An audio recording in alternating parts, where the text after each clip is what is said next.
29 April 1983 مناظر اسلام علامہ عبدالستار توسیع رحمۃ اللہ علیہ مدرسہ مخزن العلوم خانپور میں بیان فرما رہے ہیں. سماعت فرمائیں. شکریہ.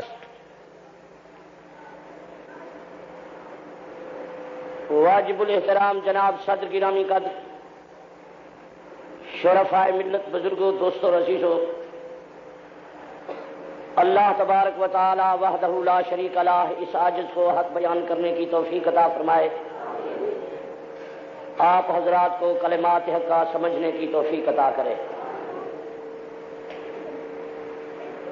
دوستو، یہ خالص دینی، مذہبی، تبلیغی، اصلاحی، تعلیمی پروگرام ہے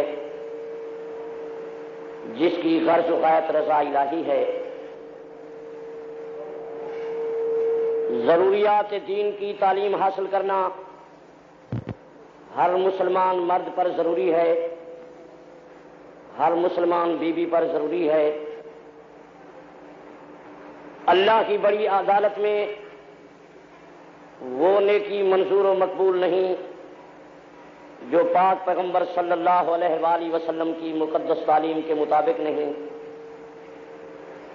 اللہ کی بارگاہ میں وہ نیکی منظور و مقبول ہے جو جناب رسالت مآب صلی اللہ علیہ وآلہ وسلم کی تعلیم کے مطابق ہے.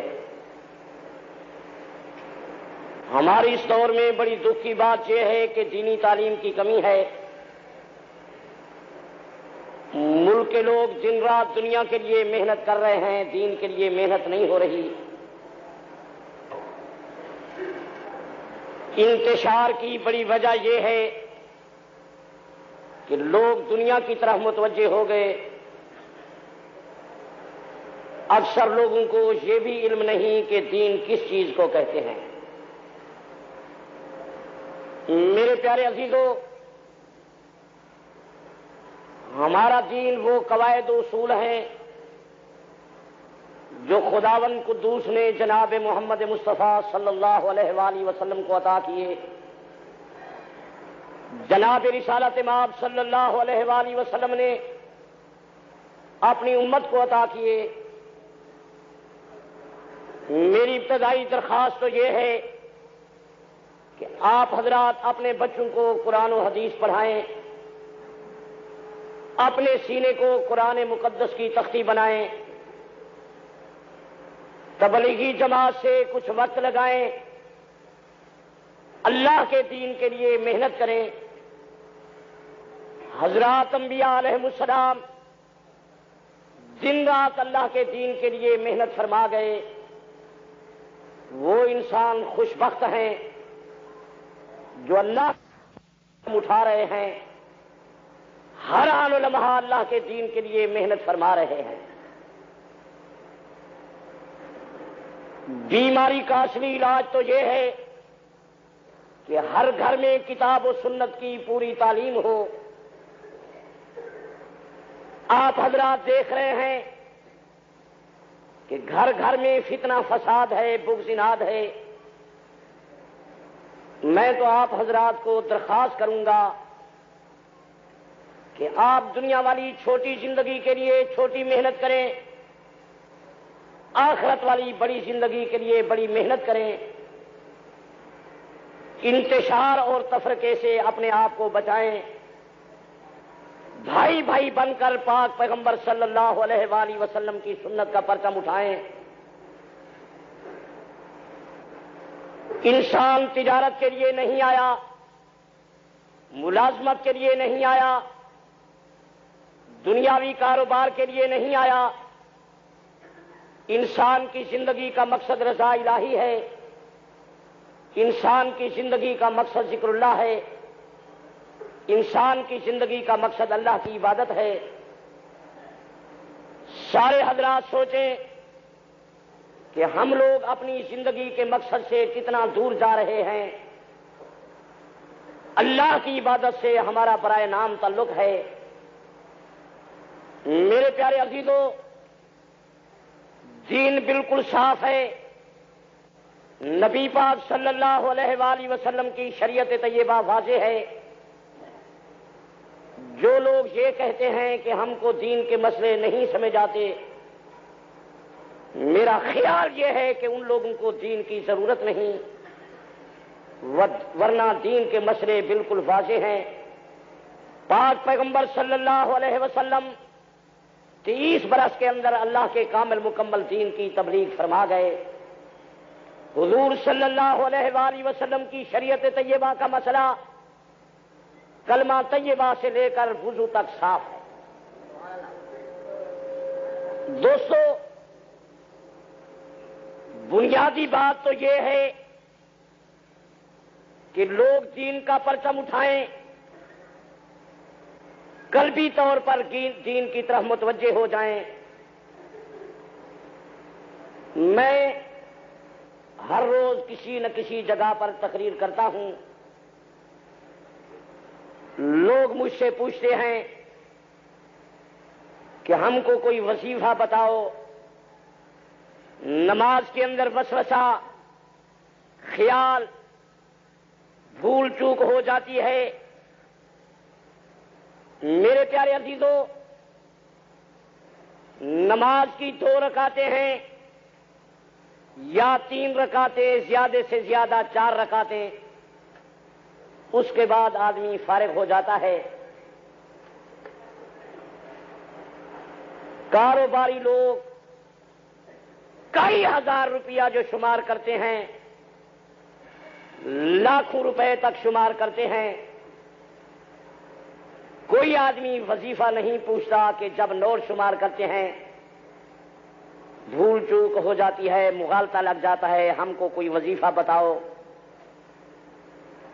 آپ حضرات نے کبھی سوچا اس کی کیا وجہ ہے؟ لوگ جس وقت نوٹ شمار کرتے ہیں، دل متوجہ، دماغ متوجہ، آنکھیں متوجہ، ہاتھ متوجہ، پھر یہاں بھول چوک کیسے ہو؟ جس وقت آدمی نماز پڑھتا ہے، نہ دل متوجہ ہوتی ہے نہ دماغ متوجہ، سارا خیال کاروبار کی طرف ہے، قلبی لگاؤ چونکہ دنیا سے ہے۔ جس کام کی طرف آدمی متوجہ نہ ہو وہ کام کیسے ہو؟ یہ دین کے مسائل جو لوگوں کو سمجھ نہیں آ رہے، اس کی وجہ یہ ہے کہ لوگ دین کی ضرورت نہیں محسوس کر رہے، ورنہ دین بالکل صاف۔ پاک پیغمبر صلی اللہ علیہ وآلہ وسلم کی شریعت طیبہ واضح۔ رب العزت نے قرآن مقدس میں مومنین سے مطالبہ فرمایا، یا ایھا الذین آمنوا اذکروا اللہ ذکرا کثیرا، اے ایمان والو مجھے زیادہ یاد کرو۔ فاذکروا اللہ قیاما وقعودا وعلی جنوبکم، چلتے پھرتے، اٹھتے بیٹھتے، لیٹے ہوئے مجھے یاد کرو۔ واذکروا اللہ کثیرا لعلکم تفلحون، مجھے زیادہ یاد کرو تم کامیاب رہو گے۔ مومن کی اکثر زندگی ذکر اللہ میں گزرے۔ رب العزت نے فرمایا میرے بندے وہ ہیں، میرے محبوب وہ ہیں، عباد الرحمن وہ ہیں، والذین یبیتون لربہم سجدا وقیاما، جن کی رات سجدے اور قیام میں گزرتی ہے، ساری رات اللہ کی عبادت میں صرف کرتے ہیں، یہ میرے پیارے بندے ہیں۔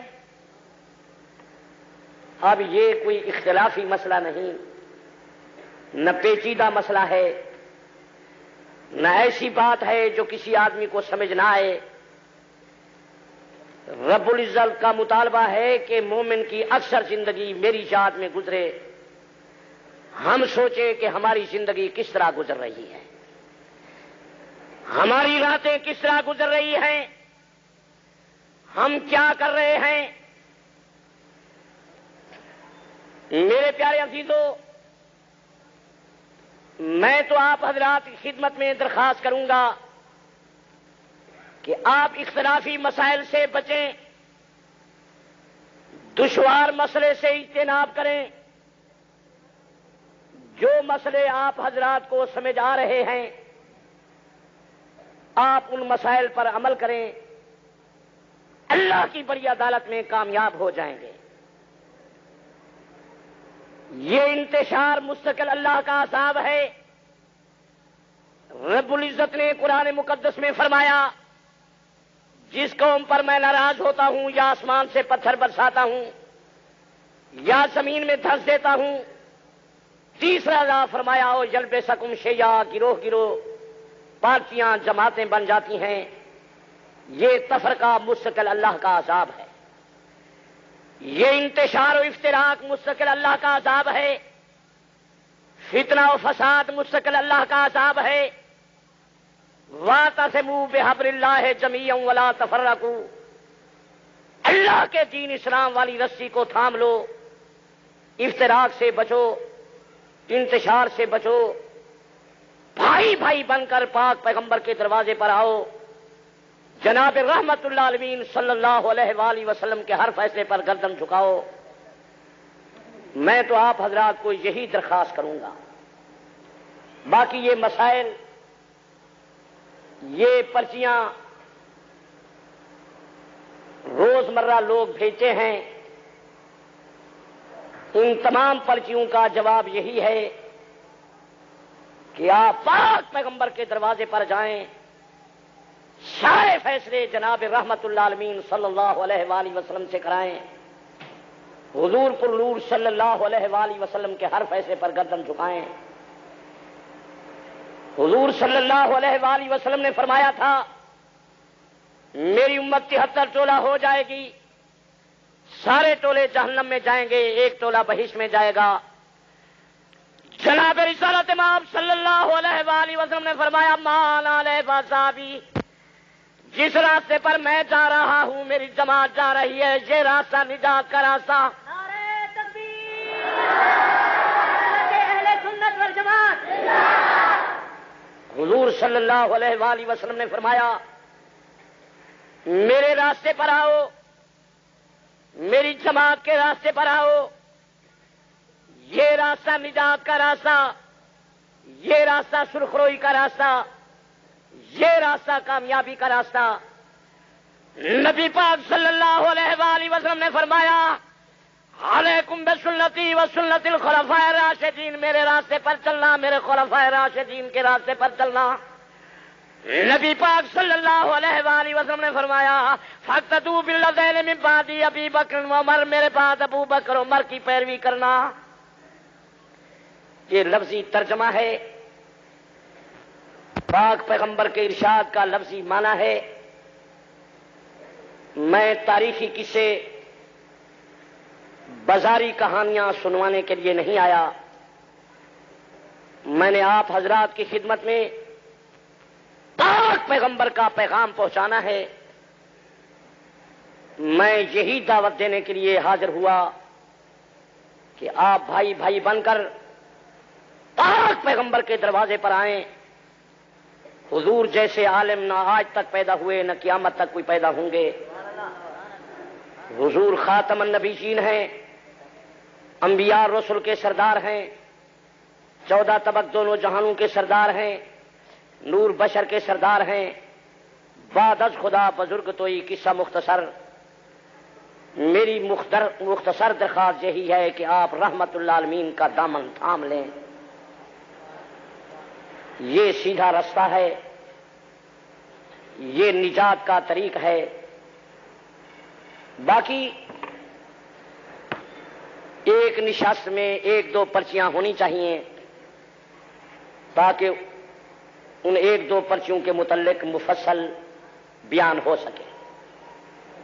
یہ بے شمار پرچیاں آپ سمجھ سکتے ہیں کہ ایک نشست میں ان کے متعلق مفصل بیان کس طرح ہو سکے گا. اور ساتھ ساتھ یہ بات بھی ہے کہ اکثر پرچیاں ان کا میرے موضوع کے ساتھ کوئی جوڑ نہیں ہوتا.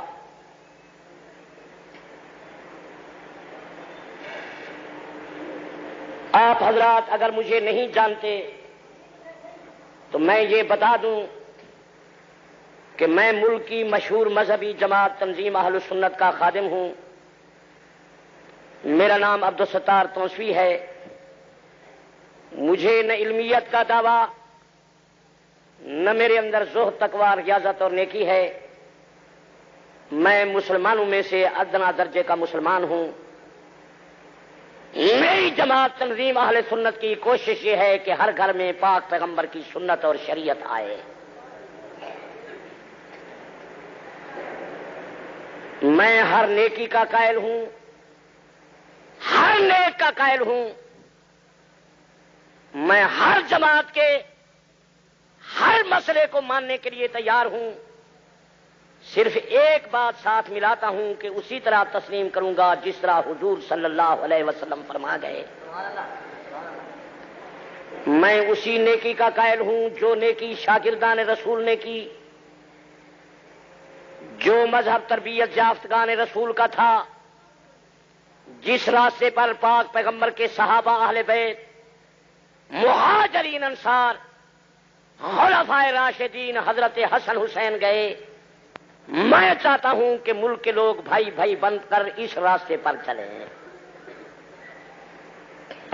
آپ حضرات جس مسلک سے تعلق رکھتے ہیں, آپ سوچیں کہ جس راستے پر ہم جا رہے ہیں کیا پاک پیغمبر اس راستے پر گئے ہیں؟ تربیت یافتگان رسول نے یہ نیکی کی تھی, شاگردان رسول کے گھر یہ عبادت موجود تھی. تو میرا خیال یہ ہے کہ آپ حضرات کو سارے مسئلے سمجھ آ جائیں گے. آپ نیا راستہ اختیار نہ کریں. ہمارے اس دور میں بڑے دکھ کی بات یہ ہے کہ ہر آدمی اپنے دل دماغ خواہش و خیال کی پیروی کر رہا ہے. دینی تعلیم کی کمی ہے. دنیاوی کیس کے لیے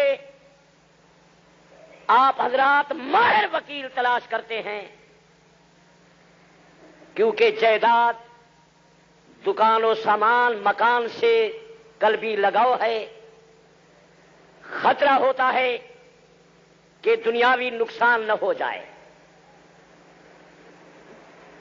دنیاوی کیس کے لیے ہائی کورٹ اور سپریم کورٹ کا ماہر وکیل اگر کوئی پیچیدہ بیماری میں مبتلا ہو تو ماہر ڈاکٹر اور حکیم طبیب کو تلاش کرتا ہے.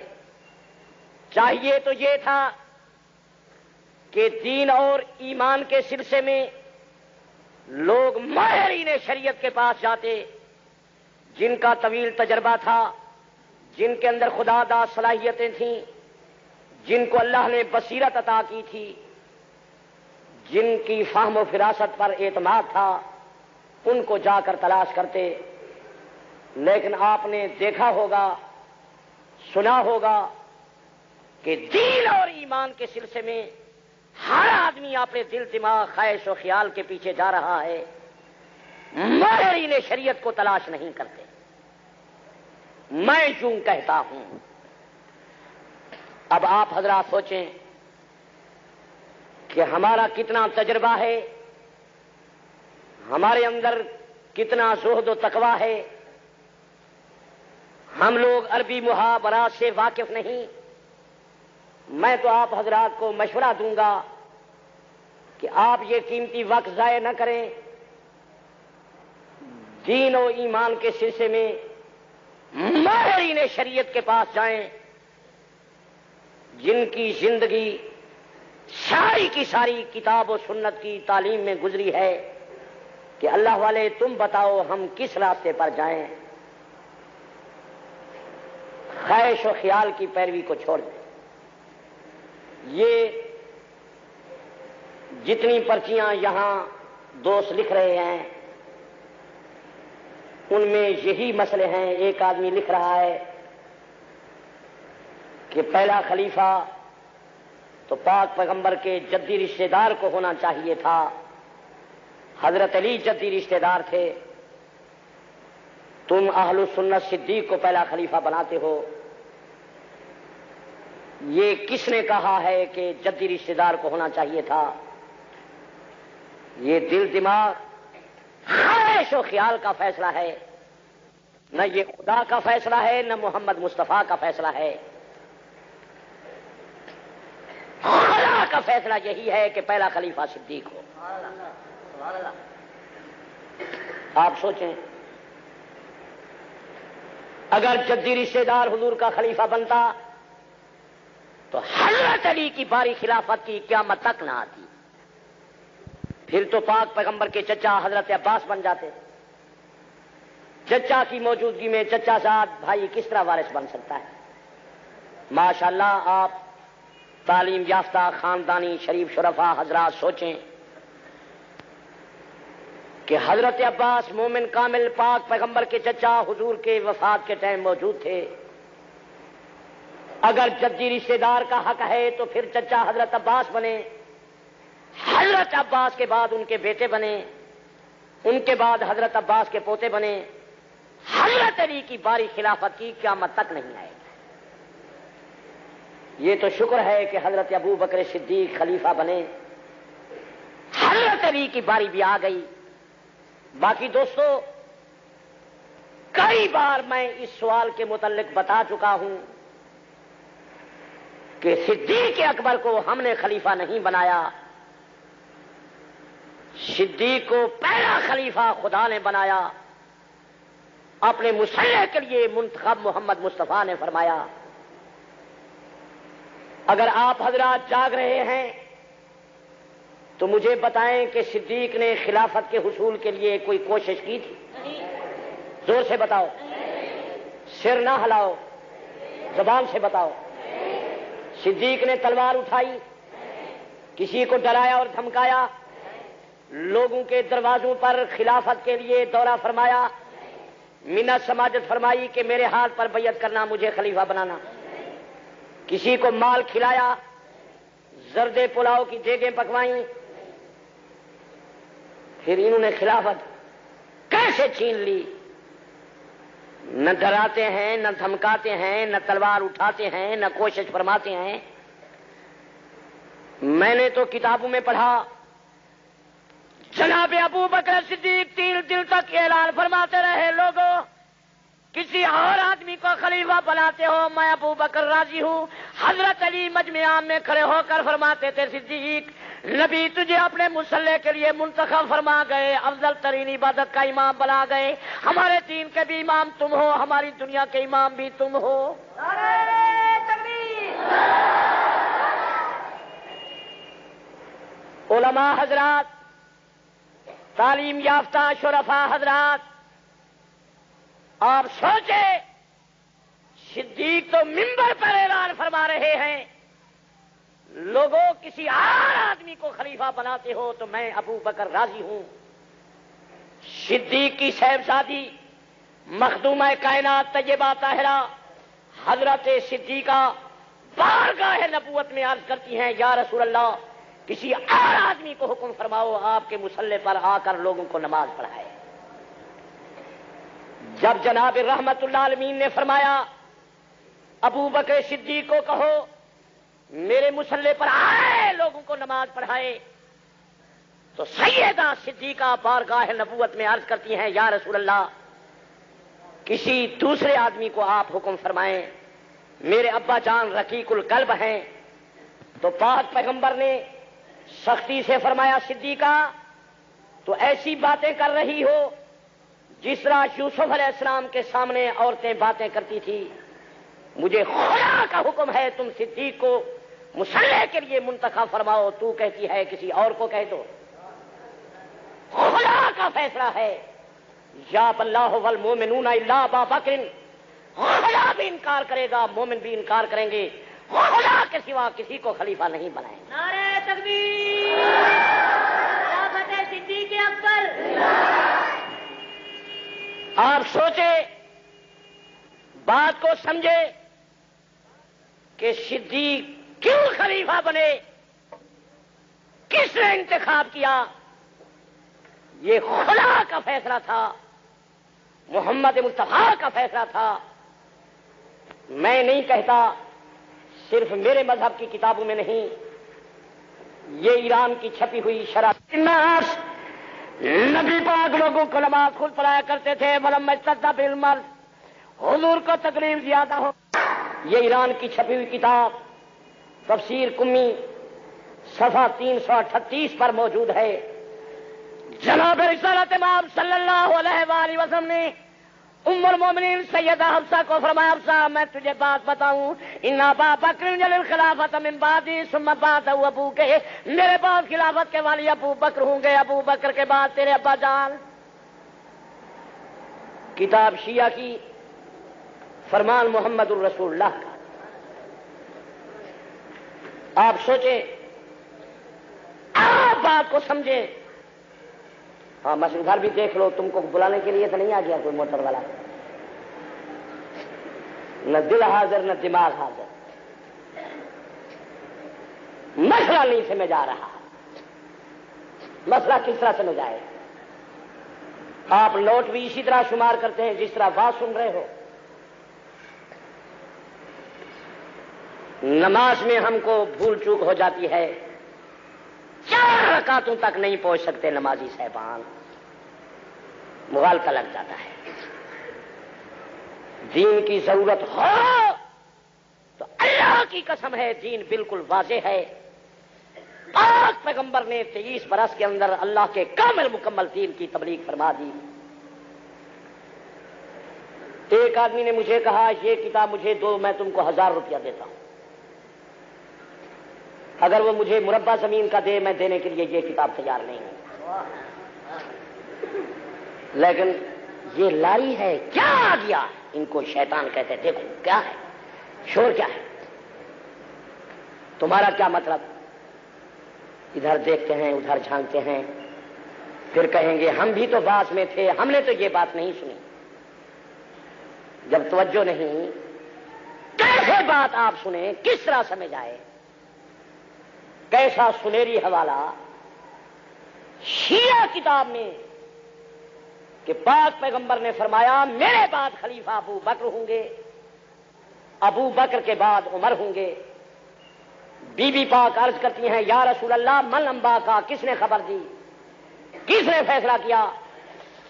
جناب رسالت مآب صلی اللہ علیہ وآلہ وسلم نے فرمایا حفصہ نبانی العلیم الخبیر، مجھے علیم خبیر خدا نے خبر دیا ہے میرے بعد خلیفہ ابو بکر، ابو بکر کے بعد عمر۔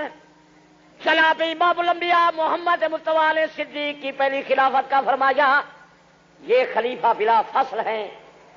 پاک پیغمبر کے بعد مصلی اور منبر پر صدیق آئے، یہ پاک پیغمبر کے خار کے ساتھی، مزار کے ساتھی۔ شان ابو بکر و عمر دیکھو کہ بعد مرگ بھی منکر و آسودہ ہیں، وہ آج پیغمبر کے پاس ساری کائنات پاک پیغمبر کے روزے کی زیارت کے لیے ترس رہی ہے، لیکن میرے صدیق کیسے خوش بخت ہیں کہ پاک پیغمبر کے ساتھ سوئے ہوئے ہیں اور حضور صلی اللہ علیہ وآلہ وسلم کے قبر کے ساتھی، حشر کے ساتھی۔ یہ بلا فصل ہے، غار میں بھی بلا فصل ہے اور مزار میں بھی بلا فصل ہے۔ حضور نے فرمایا پاک پیغمبر کا فیصلہ، میں نبی کا غلام ہوں، علی کا غلام ہوں۔ حضرت علی صدیق کے پیچھے نمازیں پڑھ رہے ہیں، یہ احتجاج تبرسی مطبوعہ نجف اشرف میرے پیر علی کے متعلق آیا ثم قام وتحیّا للصلاۃ وحضر المسجد وصلی خلف ابی بکر۔ حضرت علی اپنے گھر سے روانہ ہوئے، نماز کی تیاری کی، مسجد میں حاضر ہوئے، حضرت ابو بکر صدیق کے پیچھے آ کر نماز ادا کی۔ حضرت علی نے علیحدہ جماعت نہیں بنائی، مسجد تیار نہیں فرمائی، نماز کی علیحدہ جماعت نہیں کرائی۔ حضرت علی نے علی ولی اللہ خلیفہ بلا فضل کی اذان نہیں کہوائی۔ دنیا کی کتاب میں حوالہ نہیں ہے، زمین پر ایسی کتاب نہیں۔ اگر کوئی آدمی حضرت علی کا فیصلہ دکھا دے کہ حضرت علی نے علیحدہ مسجد بنائی ہو، علیحدہ نماز کی جماعت باقاعدہ کرائی ہو، اپنی مسجد میں علی ولی اللہ خلیفہ بلا فضل کی اذان دلوائی ہو، تو میری سزا پھانسی حکومت مارشاء اللہ پر خون میرا معاف۔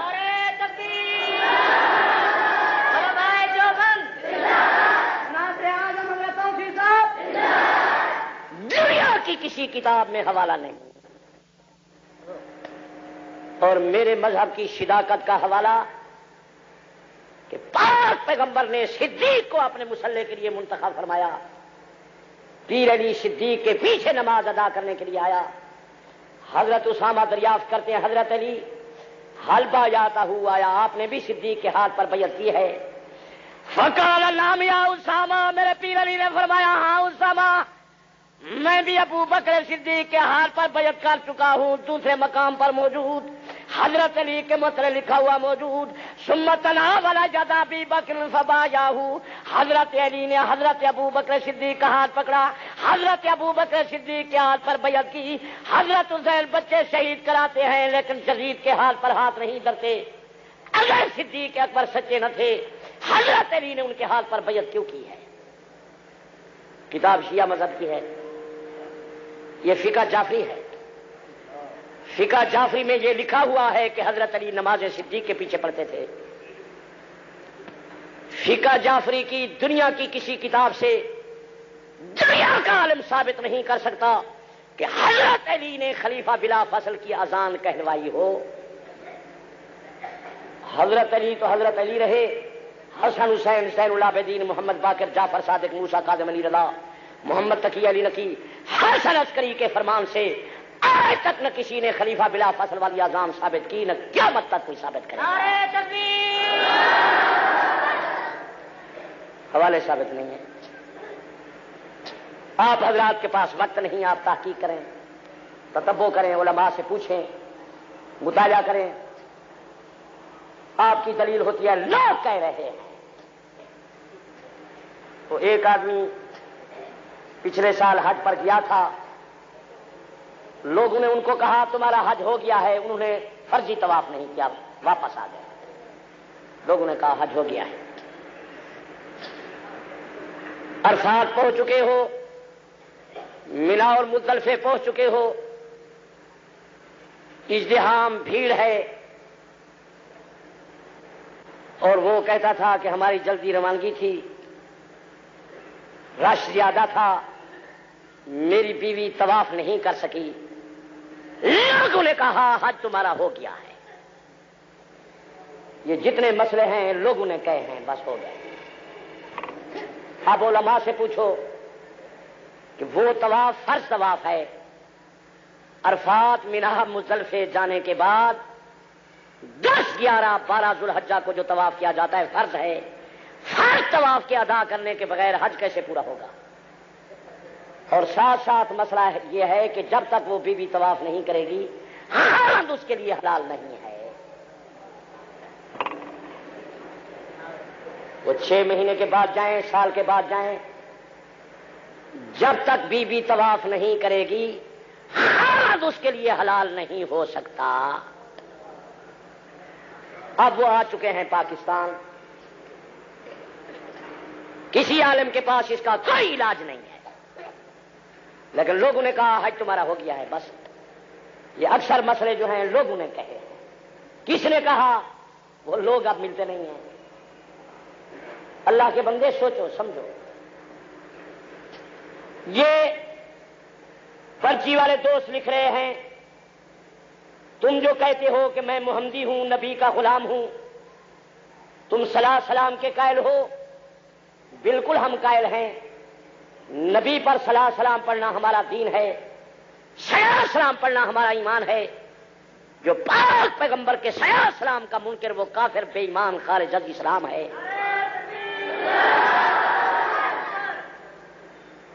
لیکن ایک ٹکڑا ساتھ ملانا ہے کہ صلاۃ سلام اسی طرح پڑھو جس طرح حضور پڑھوا گئے, سکھا گئے, تعلیم فرما گئے. یہ ایک لفظ ہے صرف. بڑے عالم تو بڑی تقریریں کرتے ہیں. میں تو سارے پاکستان کے مسلمانوں کو یہی دعوت دے رہا ہوں کہ پاک پیغمبر کے نقش قدم پر چلیں. علیکم بسنتی و سنت الخلفاء الراشدین, میرے راستے کو لازم پکڑو, میرے راستے پر چلو, خلفاء راشدین کے نقش قدم پر چلو.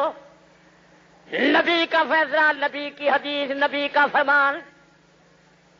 کیا پاک پیغمبر کی مسجد میں اذان کے ساتھ صلاۃ و سلام مؤذن پڑھتے تھے؟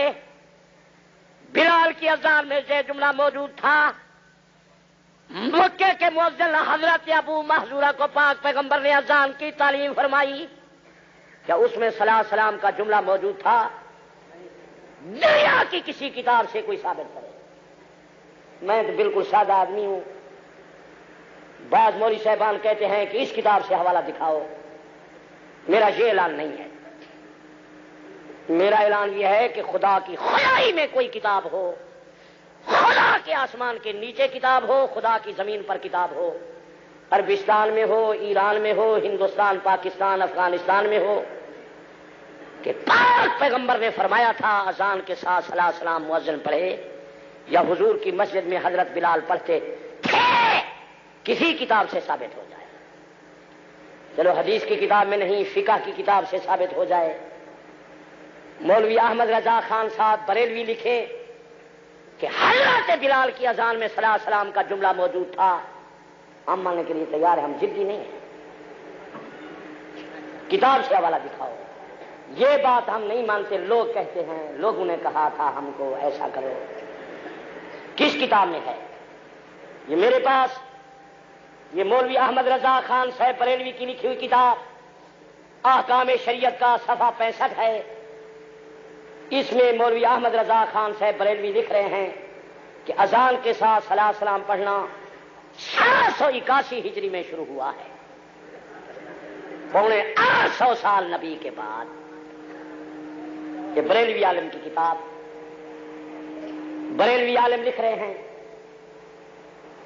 اذان کے ساتھ صلاۃ سلام پڑھنا 850 سال نبی کے بعد شروع ہوا، اور ہمارا دین پاک پیغمبر کے زمانے پہ پورا ہو گیا. الیوم اکملت لکم دینکم واتممت علیکم نعمتی. حجۃ الوداع کا موقع، عرفات کا میدان، اللہ کی طرف سے اعلان آیا میں نے تمہارا دین پورا کر دیا. دین والی نعمت پوری ہو گئی. ہمارا دین جناب محمد مصطفیٰ کے زمانے پورا تھا. یہ دین کا مسئلہ 850 سال نبی کے بعد شروع ہوا. یہ بریلوی عالم کی تحقیق یہی ہے. باقی اگر آپ حضرات مجھ سے پوچھیں، یہ مسجد ہے، اللہ کا مقدس قرآن میرے سامنے موجود ہے کہ صلاۃ سلام اذان کے ساتھ ہمارے پاکستان میں سپیکر آنے کے بعد شروع ہوا ہے. آپ پوری دیانت سے بتائیں کہ جس مسجد میں آج بھی سپیکر نہیں ہے، کیا وہاں صلاۃ سلام اذان کے ساتھ کوئی پڑھتا ہے؟ اگر بجلی چلی گئی، بیٹری ختم ہو گئی، پھر پڑھتے ہیں. گویا کہ یہ ہمارے ملک میں صلاۃ سلام پڑھنا یہ لاؤڈ سپیکر کی سنت ہے. قسمت قوم کی. آپ کہتے ہیں ہم کو مسئلے نہیں سمجھ آ رہے. میں نے پہلے یہ بات کہہ دی تھی کہ میں شیخ الاسلام حضرت مولانا سید حسین احمد صاحب مدنی رحمت اللہ علیہ کا چونکہ مرید ہوں، شاگرد ہوں، میں ہر نیکی کا قائل ہوں، ہر نیک کا قائل ہوں. صرف ایک بات ہے کہ دیکھیں گے حضور نے یہ نیکی کی تھی، خلفائے راشدین کے دور میں یہ نیکی تھی. حضور نے جو فرمایا خیر القرون قرنی ثم الذین یلونہم ثم الذین یلونہم، بہترین جماعت میری جماعت ہے. صحابہ، ان کے بعد تابعی، ان کے بعد تبع تابعی. نبی پاک صلی اللہ علیہ وآلہ وسلم نے 3 جماعتوں کے متعلق فرمایا بہترین جماعتیں ہیں. میرے مشائخ چاہتے ہیں کہ ہمارے گھر دین وہی ہو جو بہترین لوگوں کے گھروں میں تھا، جن کو حضور نے بہترین فرمایا. اللہ کے بندے سوچو، نبی کی پیروی کرو، شاگردان رسول کے نقش قدم پر چلو. پاک نے قرآن مجید میں فرمایا والسابقون الاولون من المہاجرین والانصار، سبقت کرنے والے نبی کے مہاجر، نبی کے انصار، والذین تبعهم بإحسان، مہاجرین انصار کے پیروکار، رضی اللہ عنہ ورضوا عنہ، میں خدا ان سے راضی، وہ مجھ سے راضی. اللہ پاک نے فرمایا میں نبی کے مہاجرین سے راضی، نبی کے انصار سے راضی، مہاجرین انصار کے پیروکار سے راضی. ہم چاہتے ہیں ہمارے گھر دین وہی ہو جو مہاجرین انصار کے گھر میں تھا. آسان بات ہے، سال تقریر ہے. میں بڑا عالم تو نہیں ہوں کہ آپ کی حضرات کو تاریخ کے جنگل میں چھوڑا ہوں. آپ حیران پریشان سرگردان پھریں، نبی کے راستے پر چلیں، تربیت یافتگان رسول کے نقش قدم پر چلیں. جو نیکی پاک پیغمبر کے مہاجرین انصار نے کی ہے آپ کریں.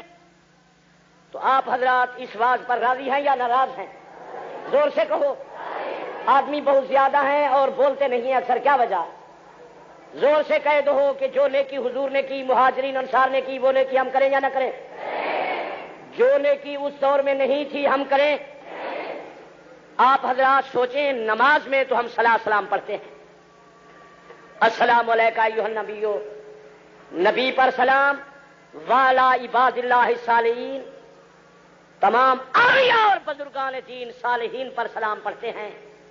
پھر پڑھتے ہیں اللہم صلی علی محمد, پاک پیغمبر پر صلاۃ بھی پڑھ رہے ہیں. نماز میں پڑھتے ہیں, اذان کے ساتھ نہیں پڑھتے. اس کی وجہ یہی ہے کہ پاک پیغمبر اور حضور کی جماعت نماز میں پڑھتی تھی, ہم پڑھتے ہیں. پاک پیغمبر اور حضور کی جماعت اذان کے ساتھ صلاۃ سلام نہیں پڑھتے تھے, اس لیے ہم نہیں پڑھتے. اللہ کرے ہمارے گھروں میں وہی دین ہو جو پاک پیغمبر سکھا اور پڑھا گئے. علی ولی اللہ خلیفہ بلا فاصل کا ٹکڑا پاک پیغمبر کے زمانے میں اذان کے ساتھ نہیں تھا, شاگردان رسول کے دور میں نہیں تھا. یہ شیعہ مذہب کی کتاب ملا یاد الفقی کے صفحہ 59 پر موجود ہے. شیعوں نے لکھا ہے کہ خدا مفوضہ جماعت پر لعنت کرے, انہوں نے اذان میں علی ولی اللہ کا ٹکڑا پڑھا دیا ہے. ملا یاد الفقی صفحہ 59 سطر 30 پر ہے. اللہ مفوضہ جماعت پر لعنت کرے جنہوں نے اذان میں علی ولی اللہ کا ٹکڑا پڑھا دیا. شیعہ جماعت اس گروہ پر لعنت کر رہی ہے جن لوگوں نے اذان میں علی ولی اللہ کے ٹکڑے کا اضافہ کر دیا. یہ کتاب سٹیج پر ہے. آپ حکومت پاکستان سے مطالبہ کریں کہ شیعوں کو فقہ جعفری کا پابند کر دیا جائے. جب وہ نعرے لگا رہے ہیں, حکومت کو فقہ جعفری کے لیے دھمکا رہے ہیں, تو حکومت پاکستان شیعہ کو فقہ جعفری کا پابند کرے اور سنی کو علیکم بسنتی و سنت الخلفاء الراشدین کا پابند کر دے, تاکہ ملک میں انتشار نہ ہو, یہ مذہبی خلفشار نہ ہو. آپ اس مطالبے کی تائید کرتے ہیں یا نہیں کرتے؟ زور سے کہو, سارے کہو. یا فقہ جعفری میں تعزیہ اور گھوڑے کا جلوس نہیں ہے, شیعہ کیوں نکالتے ہیں؟ آج ان جلوس کی وجہ سے ملک میں فتنہ فساد ہوتا ہے. خمینی تو تہران میں اہل سنت کو ایک مسجد بنانے کی اجازت نہیں دے رہا. 70-80 لاکھ کی آبادی, اہل سنت کی تہران میں ایک مسجد آج تک تعمیر نہیں ہو سکی. مظلوم سنی پاکستان کے سفارت خانے میں جا کر عید نماز اور جمعہ نماز پڑھتے تھے. خمینی حکومت نے ان کو روک دیا ہے, تم کو یہاں بھی جماعت کے ساتھ نماز پڑھنے کی اجازت نہیں ہے. مسلمانوں, ہماری مظلومیت کی داستان بھی سنو. مسجد حضور نے بنائی, حضور نے مسجد بنانے کا فرمایا, من بنا للہ مسجدا بنى اللہ لہ بیتا فی الجنہ. نبی پاک نے مسجد بنائی, مسجد بنانے کا فرمایا, لیکن سنی کو تہران میں مسجد بنانے کی اجازت نہیں. یہ تعزیہ تبوت نہ کسی امام نے بنایا نہ بنانے کا فرمایا. ہر گلی کوچے سے شیعہ تعزیے کا جلوس کیوں نکال رہے ہیں, یا فقہ جعفری میں اس کا ثبوت بھی نہیں. ماشاءاللہ آپ تعلیم یافتہ حضرات خود سوچیں کہ پاک پیغمبر کی آمد سے پہلے کئی سو نبی شہید ہو گئے. کیا حضور پر نور صلی اللہ علیہ وسلم نے ان انبیاء شہداء کا تعزیہ بنایا تھا, سالانہ ماتم کرایا تھا؟ جناب امام الانبیاء صلی اللہ علیہ وآلہ وسلم کے سامنے سینکڑوں مہاجرین انصار شہید ہوئے. میرے پاک پیغمبر کے چچا سید الشہداء اسد اللہ حضرت حمزہ میدان جنگ میں ٹکڑے ٹکڑے ہو گئے. حضرت نبی نے, حضرت علی نے چچا حمزہ کا سالانہ ماتم نہیں کرایا, تعزیہ تبوت نہیں بنایا. میرے پیر علی کے بھائی جعفر طیار میدان جنگ میں شہید ہوئے. حضرت جعفر طیار کے اسلام کی خاطر دونوں بازو کٹ گئے. حضرت نبی نے, حضرت علی نے حضرت جعفر طیار کا تعزیہ نہیں بنایا. حضرت حسن حسین نے اپنے ابا جان حضرت علی شہید کا تعزیہ نہیں بنایا، حضرت امام زین العابدین نے اپنے ابا جان حضرت حسین کا تعزیہ نہیں بنایا، حضرت امام محمد باقر نے نہیں بنایا، جعفر صادق نے نہیں بنایا، موسیٰ کاظم نے نہیں بنایا، علی رضا نے نہیں بنایا، محمد تقی نے نہیں بنایا، علی نقی نے نہیں بنایا، حسن عسکری نے نہیں بنایا، فقہ جعفری کی دنیا کی کسی کتاب میں حوالہ نہیں آیا۔ اس کو جہنم میں پہنچائے گا۔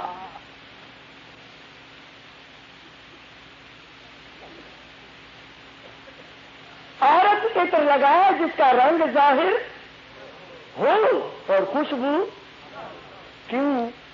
اگر وہ خوشبو ایسی لگا گی جو پھیلنے والی ہوگی، گلی سے گزرنے والا کہے گا یار قاضی احسان۔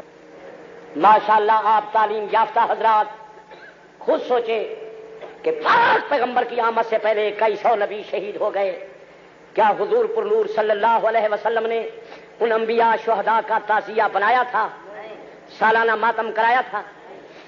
جناب امام الانبیاء صلی اللہ علیہ وآلہ وسلم کے سامنے سینکڑوں مہاجرین انصار شہید ہوئے۔ میرے پاک پیغمبر کے چچا سید الشہداء اسد اللہ حضرت حمزہ میدان جنگ میں ٹکڑے ٹکڑے ہو گئے۔ حضرت نبی نے حضرت علی نے چچا حمزہ کا سالانہ ماتم نہیں کرایا، تعزیہ تبوت نہیں بنایا۔ میرے پیر علی کے بھائی جعفر تیار میدان جنگ میں شہید ہوئے۔ حضرت جعفر تیار کے اسلام کی خاطر دونوں بازو کٹ گئے۔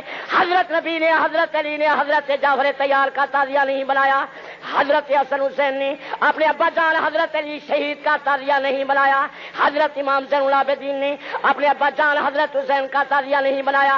حضرت امام محمد باقر نے نہیں بنایا، جعفر صادق نے نہیں بنایا، موسیٰ کاظم نے نہیں بنایا، علی رضا نے نہیں بنایا، محمد تقی نے نہیں بنایا، علی نقی نے نہیں بنایا، حسن عسکری نے نہیں بنایا، فقہ جعفری کی دنیا کی کسی کتاب میں حوالہ نہیں آیا۔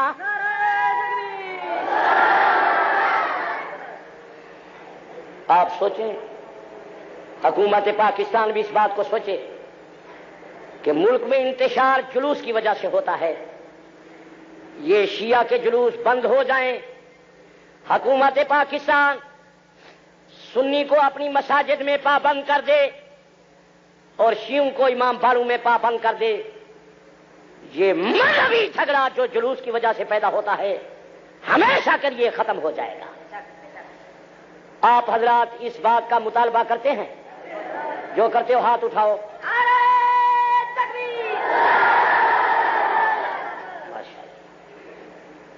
باقی میں نے پہلے عرض کیا تھا کہ آپ ایک دو پرچی بھیجیں، اتنی پرچیاں بھیجنے کے لیے وقت چاہیے کہ ان کا جواب کس وقت دیا جائے۔ ٹائم تو میرا تقریباً ختم ہونے کے قریب آ گیا۔ فی الحال دوسری پرچی میں دیکھ رہا ہوں، آپ حضرات دروشی پڑھیں، میں جلدی جلدی دیکھ لوں۔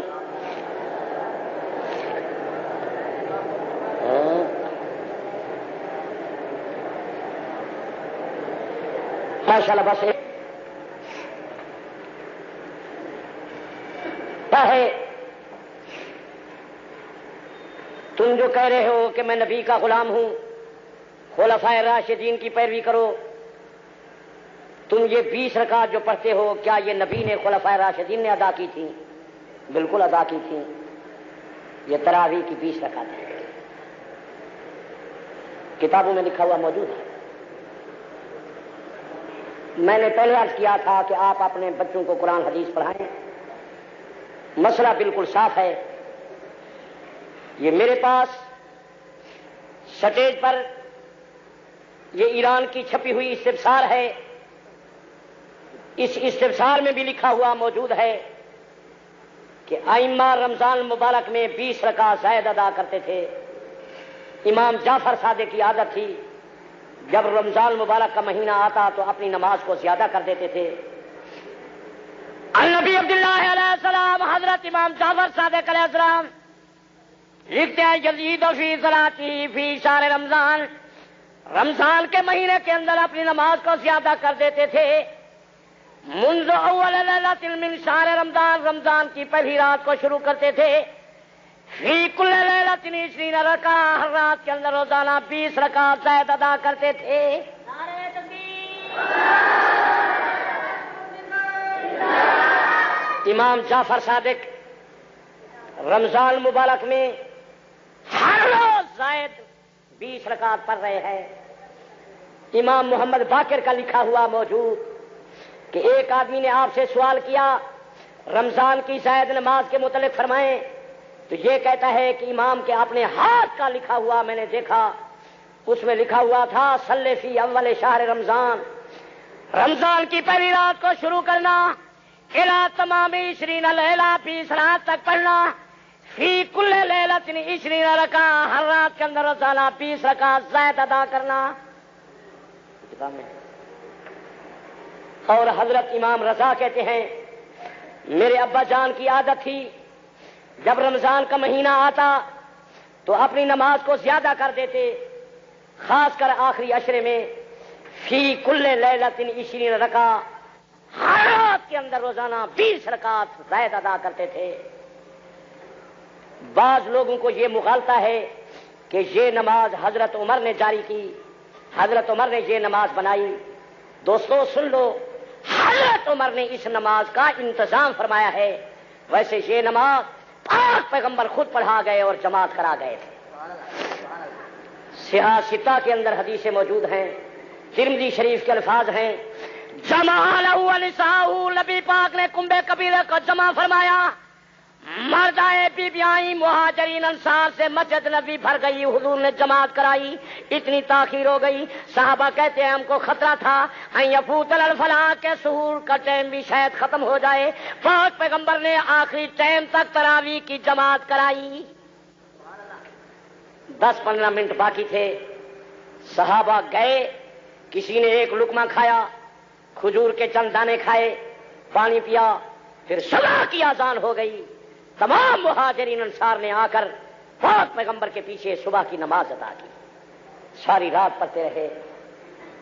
اور حضور صلی اللہ علیہ وآلہ وسلم کے بعد تمام مہاجرین انصار کا 20 رکعت تراویح پر اجماع ہے کہ تراویح کی نماز 20 رکعتیں ہیں، اجماع ہے صحابہ. اور یہ سٹیج پر ترمذی شریف ہے، امام ترمذی رحمۃ اللہ علیہ لکھا ہے کہ نبی پاک صلی اللہ علیہ وآلہ وسلم کے بعد صحابۃ الرسول یہ 20 رکعتیں پڑھتے تھے. اکثر اہل العلم صحابہ کا عمل 20 رکعت کا ہے، جس طرح حضرت علی اور حضرت عمر کی روایت ہے. ترمذی نے بیان نہیں کیا، ورنہ یہ بھی تو لکھ دیتے کہ اکثر اصحاب رسول 20 رکعت کے قائل تھے، جس طرح حضرت علی حضرت عمر کی روایت ہے. پھر آگے لکھ دیتے کہ کچھ 8 رکعت کے بھی قائل تھے. میں تو سمجھتا ہوں کہ امام ترمذی کے زمانے میں 8 رکعت والا مذہب موجود نہیں تھا، شاید یہ 11ویں صدی کے بعد لوگ پیدا ہوئے ہیں، ورنہ زمین کے کسی خطے پر خلفائے راشدین کے دور سے لے کر 11ویں صدی تک کسی ایک مسجد میں مسلمانوں نے 8 رکعت تراویح کی جماعت نہیں کی.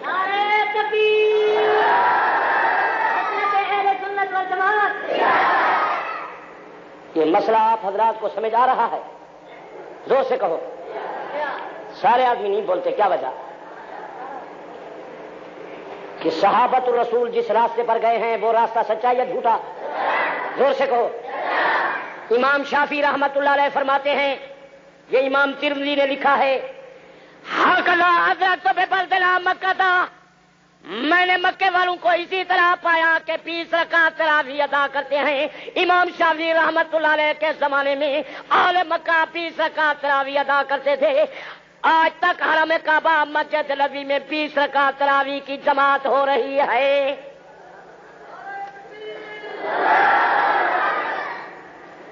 آپ حضرات وہاں جائیں، حرم کعبہ میں تراویح کی جماعت دیکھیں، مسجد نبوی میں دیکھیں. باقی آپ تنگ دلی نہ کریں. حضور کے پیچھے نماز ادا کی تھی مہاجرین انصار نے، ہم تو اس وقت موجود نہیں تھے. ان مہاجرین انصار پر اعتماد ہے یا نہ؟ زور سے کہو. حضور کے پیچھے نماز پڑھنے والے مہاجرین انصار ہیں، وہ 20 رکعت پر اجماع کر رہے ہیں، اتفاق کر رہے ہیں. خلفائے راشدین کے دور میں 20 رکعت کی جماعت ہو رہی ہے.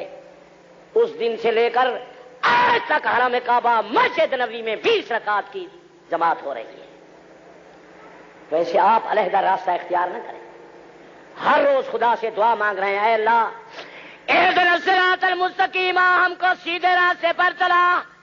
صراط الذین انعمت علیہم، ان کے راستے پر چلا جن پر تیری نعمت ہے. انعم اللہ علیہم من النبیین والصدیقین والشہداء والصالحین.